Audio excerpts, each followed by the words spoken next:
No, that was reported, and actually it's the opposite. Huawei.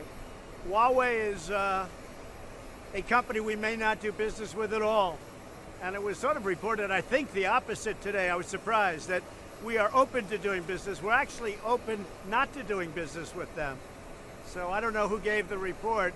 Now, they have little sections of Huawei like furniture and other things that we could do, but when you cut out sections, it gets very complicated. What's being sold, what's coming in.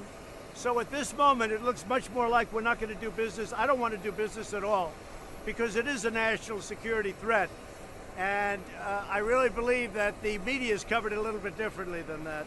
So we're looking really not to do business with Huawei.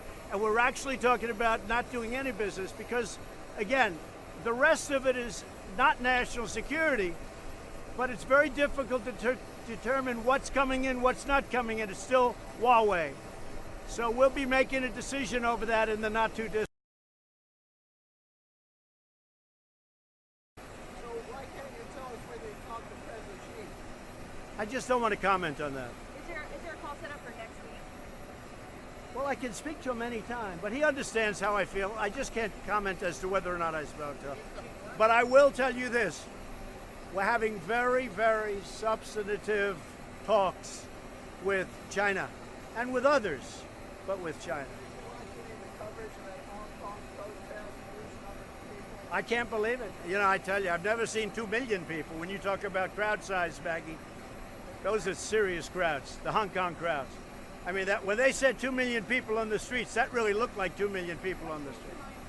The other day you were saying that it was sort of China's problem and Hong Kong's problem to figure this out. No, I think it would be very hard to deal if they do violence. I mean, if it's another Tiananmen Square, I think it's a very hard thing to do if there's violence. And, you know, that I'm president, but that's a little beyond me because I think there'd be tremendous political sentiment not to do something.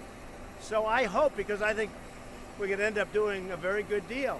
And I think China, by the way, needs a deal much more than we do. But I really do believe that if this weren't part of the deal, possibly something would have happened already a long time ago.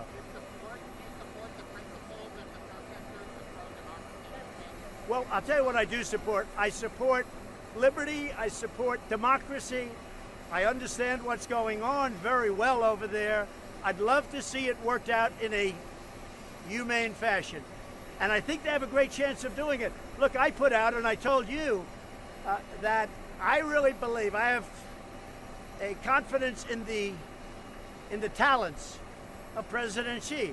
I think if he met with the protesters within a very short period of time, they would work something out that's good for everybody. I really believe that. He's a very talented man. I mean, aside from everything, he's a very talented man. He's very smart, very talented, and I know him well, probably as well as anybody.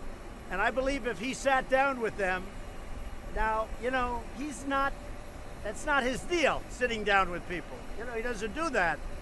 But I think maybe the world changes. I really believe if President Xi sat down with representatives of the protesters, and they do have representatives, pretty good representatives, pretty strong representatives. I've been watching and seeing them.